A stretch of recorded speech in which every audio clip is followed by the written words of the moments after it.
আসসালামু আলাইকুম বন্ধুরা, আমি কিন্তু আপনাদের মাঝে আজকে কাপড়ের রাজ্য থেকে বলা যায় যে কাপড়ের রাজ্য মাধবদী থেকে আপনাদেরকে স্বাগতম। বন্ধুরা, আপনারা নিশ্চয়ই এই স্তম্ভ, এই কারুকার্য, এই শিল্প দেখে অবশ্যই আপনারা অলরেডি বুঝে গিয়েছেন আমি আসলে মাধবদীর কোন জায়গায় এখন অবস্থান করছি। বন্ধুরা, এটা কিন্তু আসলে আপনাদের কমেন্ট করে জানাতে হবে যে এটা আসলে মাধবদীতে কোন জায়গা। যদিও এই জায়গার নাম অনেকে গরুহাটা বলে, আমি বলেই দিই শেষমেশ যে এই জায়গাটার নাম কিন্তু ম্যানচেস্টার চত্বর। বন্ধুরা, এই জায়গার কিন্তু অনেক বেশি ঐতিহ্য রয়েছে। মাধবদী নরসিংদী জেলার একটি গুরুত্বপূর্ণ বাণিজ্যিক শহর, যা ঐতিহাসিকভাবে বস্ত্রশিল্পের জন্য পরিচিত এবং বাংলার ম্যানচেস্টার নামে খ্যাত। শহরের কেন্দ্রস্থলে অবস্থিত ম্যানচেস্টার চত্বর মাধবদীর কিন্তু অন্যতম একটি স্থান।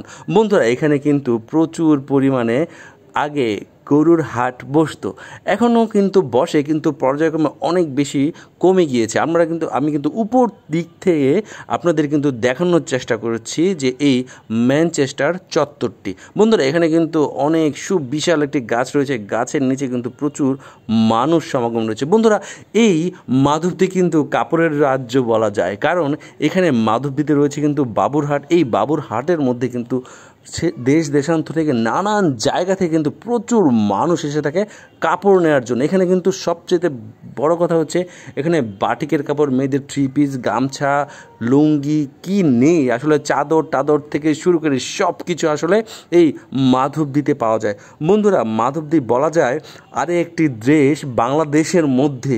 বন্ধুরা, এই মাধবদী ম্যানচেস্টার চত্বরের ভাস্কর্য মূলত স্থানীয় সংস্কৃতি, ঐতিহ্য এবং শহরের আর্থ সামাজিক প্রেক্ষাপটে উপস্থাপন করে।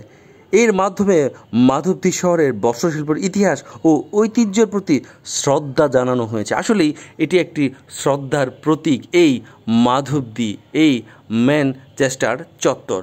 বন্ধুরা, আপনারা যারা মাধবদী রয়েছেন তারা অবশ্যই কিন্তু আমার ভিডিওটি লাইক, কমেন্ট এবং শেয়ার করতে ভুলবেন না, কারণ আমি আপনাদের সামনে কিন্তু বাংলাদেশ বনাম মাধবদী কিন্তু আসলে তুলে ধরার চেষ্টা করেছি, মাধবদীর কিন্তু ঐতিহ্য তুলে ধরার চেষ্টা করেছি। তো অবশ্যই আমি কিন্তু এই ভিডিওটিকে আপনাদের কমেন্ট আসলে আশা করতেই পারি, আপনাদের লাইক এবং শেয়ার আশা করতেই পারি, যেন আমি পরবর্তীতে সময়ে মাধবদী এবং নরসিংদী এবং সারা বাংলাদেশব্যাপী আমি যেন বিভিন্ন ধরনের ঐতিহ্য যেন আমি ছড়িয়ে দিতে পারি বাংলাদেশের পথে ঘাটে মানুষের মাঝে।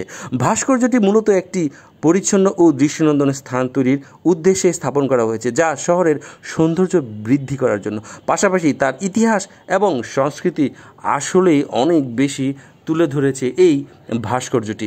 বন্ধুরা, এই ভাস্কর্য কিন্তু অবশ্যই কিসের মাধ্যমে তুলে ধরা হয়েছে, আপনারা কিন্তু এই ভাস্কর্য দেখে কিন্তু আমাকে অবশ্যই কমেন্ট করে জানাবেন যে এখানে আসলে কি জিনিস তুলে ধরা হয়েছে এই ভাস্কর্যের মধ্যে। বন্ধুরা, আজকে এই পর্যন্তই, নেক্সট ভিডিওতে আবারও দেখা হবে এবং অবশ্যই পাশে থাকবেন, লাইক, কমেন্ট এবং শেয়ার করবেন। আসসালামু আলাইকুম।